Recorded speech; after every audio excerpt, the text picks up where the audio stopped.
Não sei. Para as religiões dizem que Jesus Cristo sim. Para o budismo dizem que Buda sim. Para o islamismo dizem que Maomé sim.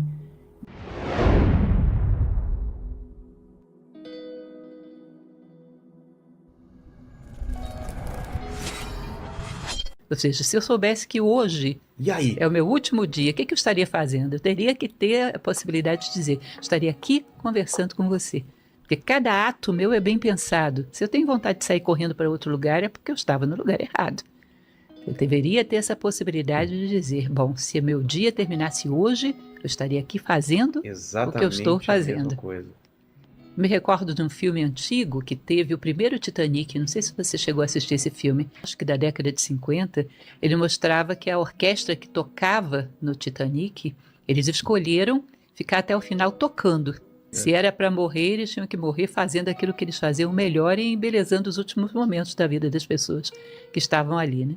Essa é a ideia. Lembra-te de que vai morrer, de tal maneira que você possa estar. Se a morte vier agora, eu estou fazendo o melhor que eu posso fazer para poder embelezar o mundo, para embelezar a vida das pessoas que estão à minha volta. E tem também aquela história dos caras que voltavam das guerras do Império Romano e tinha um cara no ouvido dele que Ah, dizendo, lembra-te memento de que vai mori, morrer, assim. Isso também com César, né?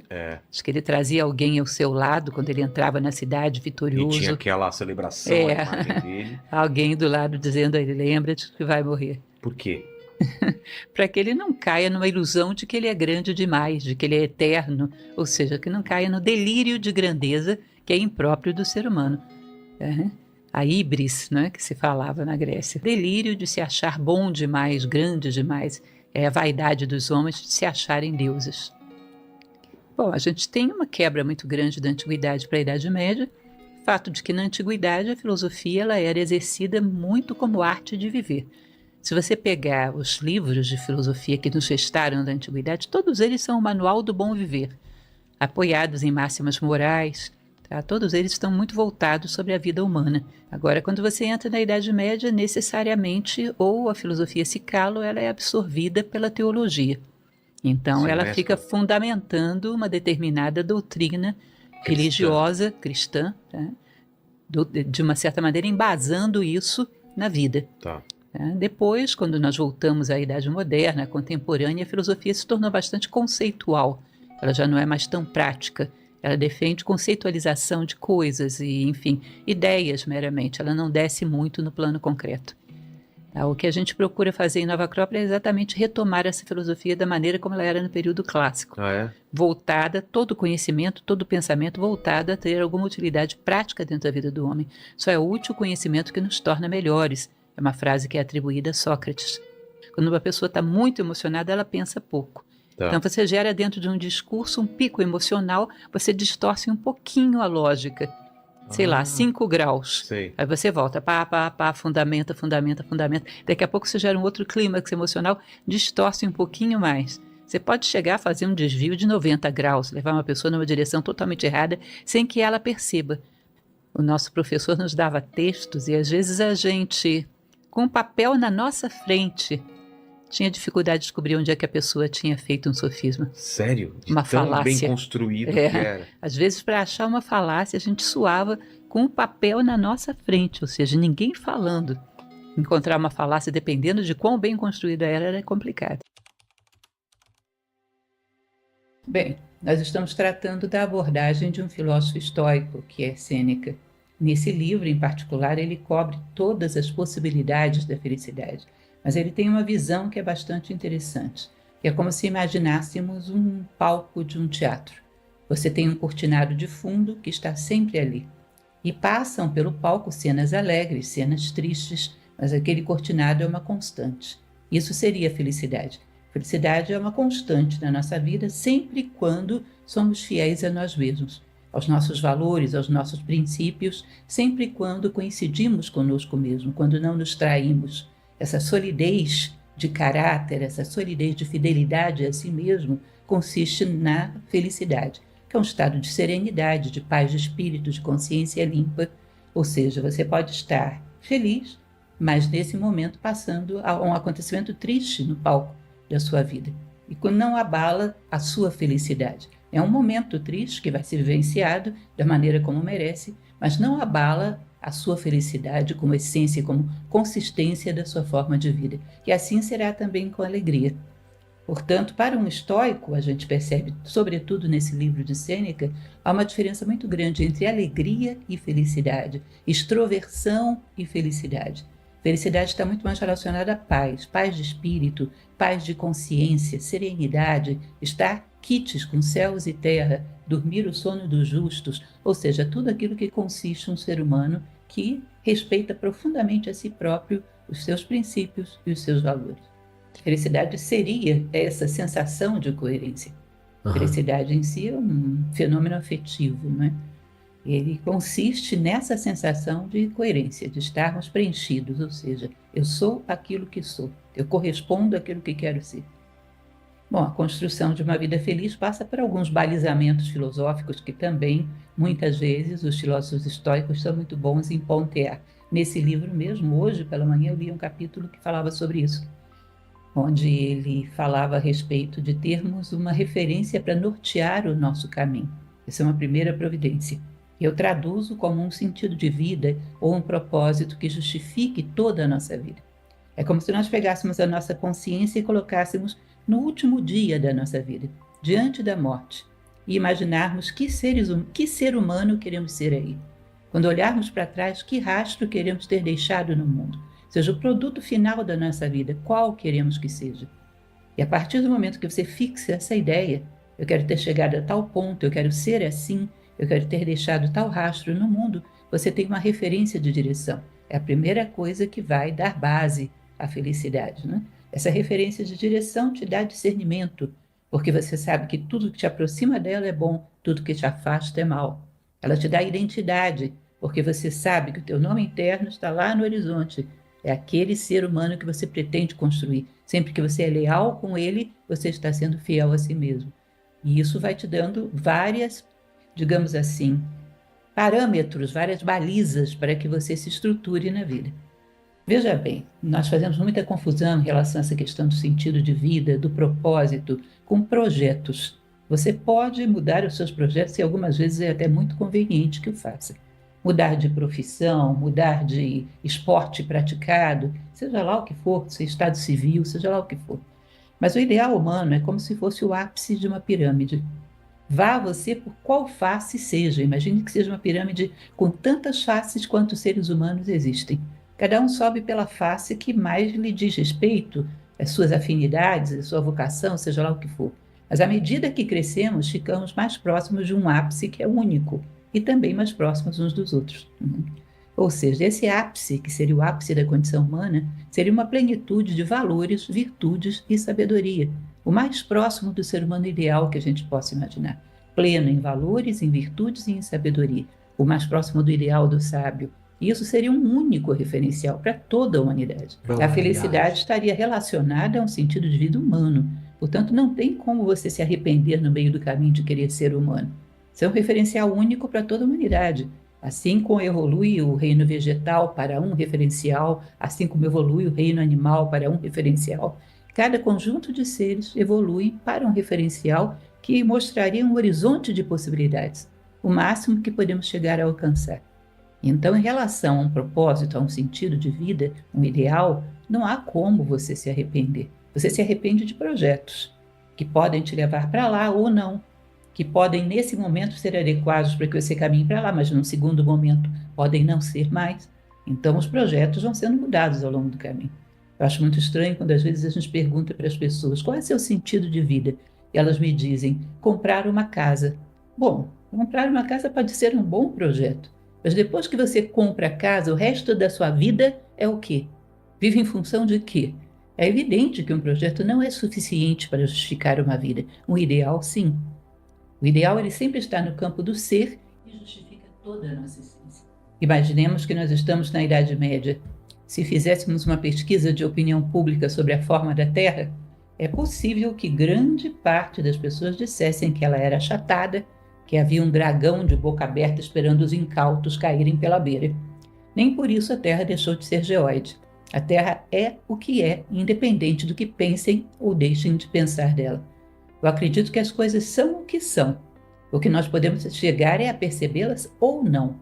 O ser humano não cria realidade. O fato de que eu pense numa determinada coisa de uma forma não significa que ela ficou assim. Nós não somos criadores de realidade. Há muitas correntes filosóficas, inclusive, que enveredam por esse caminho. Honestamente, não creio nele. Eu creio que as coisas são o que são e estariam aqui ainda que a humanidade não estivesse, e seriam o que são. E que nós podemos progressivamente chegar mais perto daquilo que elas são.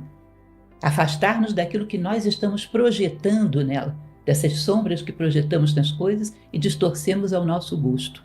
Então, o ideal do sábio não é saber de alguma coisa segundo tal ponto de vista, é saber de alguma coisa segundo essa própria coisa, tá? Ou seja, a partir dela mesma, que é a ideia da sabedoria.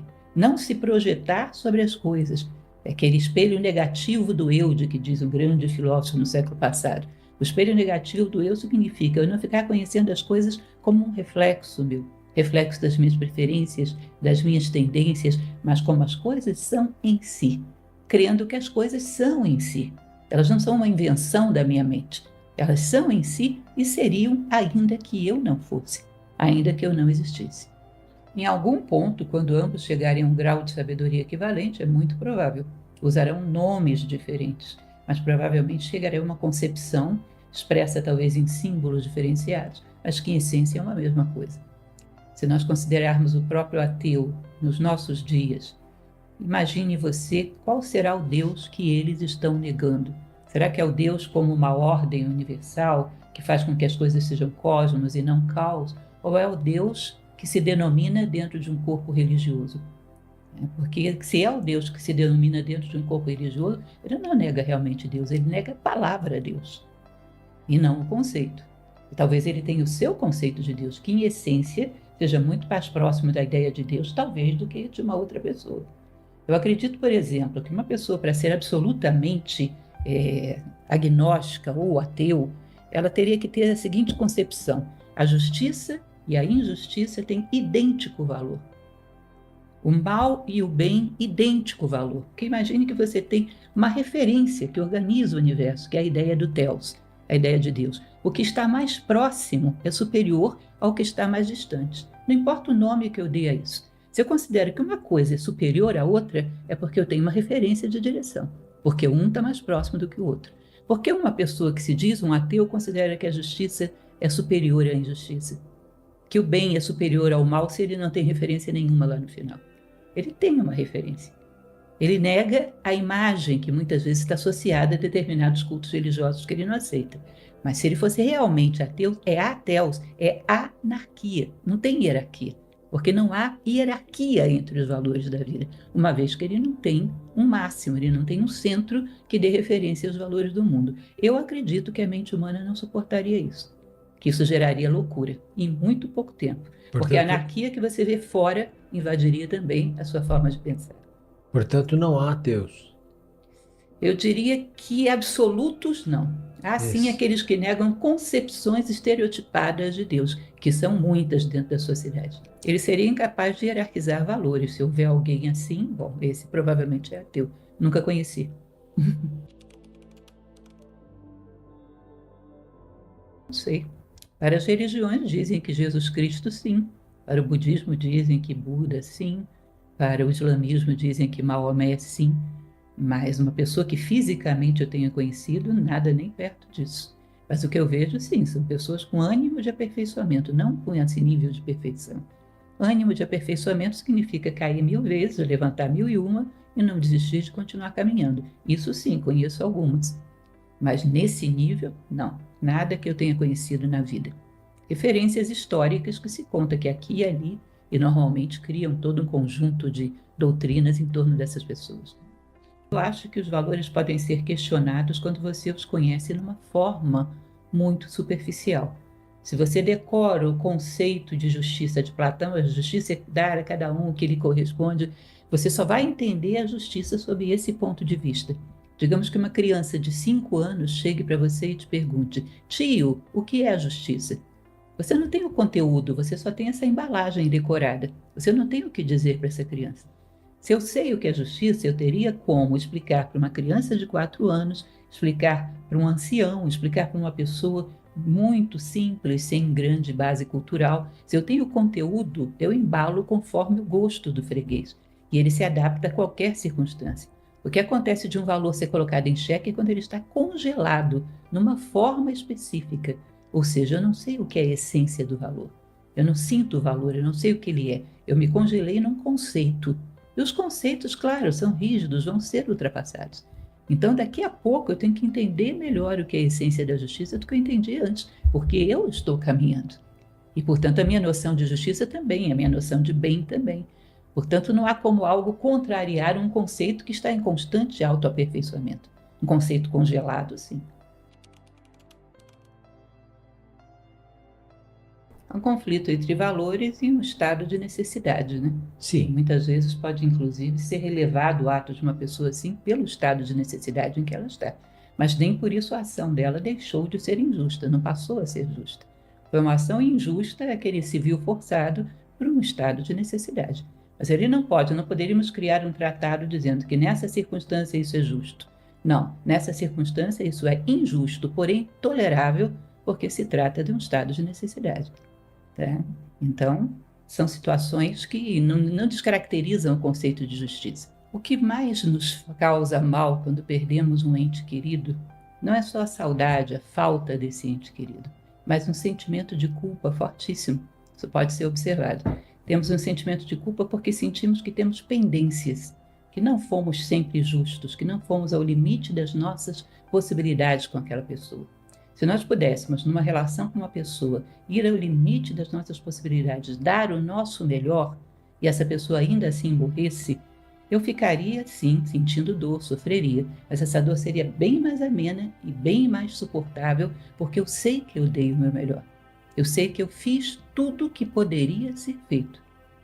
Então é lógico que existe inclusive uma frase filosófica interessante de uma pensadora do século XIX, que ela dizia: quem faz o seu melhor faz tudo o que pode ser esperado dele. Portanto, a nossa consciência está pacificada, não havia alternativas das quais eu não tivesse lançado mão. Todas as alternativas eu lancei mão. Vou sofrer pela perda? Vou, mas não vou sofrer pela culpa. É sofrido? É, mas é muito mais tolerável do que quando nos sentimos culpados por algo que já não pode ser remediado. Então, logicamente, que em ambos os casos ele vai ter um peso para trabalhar. Num caso, o fato dele ter se corrompido, considerado que algo era superior ao seu senso de justiça, no outro caso, por ter aceitado a perda do filho porque ele não tinha recursos. Tá? Ele pode ser que ele tenha dúvida nos dois casos, mas a justiça não deixou de ser o que é. A justiça não deixou de ser fazer o nosso melhor para que as coisas corram da maneira certa, fazer o nosso melhor para que as coisas fluam na direção do bem. E o nosso melhor é o nosso melhor, aquilo humanamente mais qualificado. Aí entra aquela questão que já falamos, o estado de necessidade justifica muitas exceções, justifica. Depois compreendemos isso, compreendemos, retomamos o caminho da justiça, retomamos. Mas não podemos dizer que aí não houve uma falha da justiça. Houve.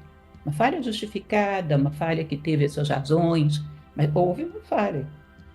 Nós teremos muitas falhas e retomaremos o caminho, levantaremos de novo e retomaremos o caminho. Agora, não podemos nunca colocar como regra que os fins justificam os meios.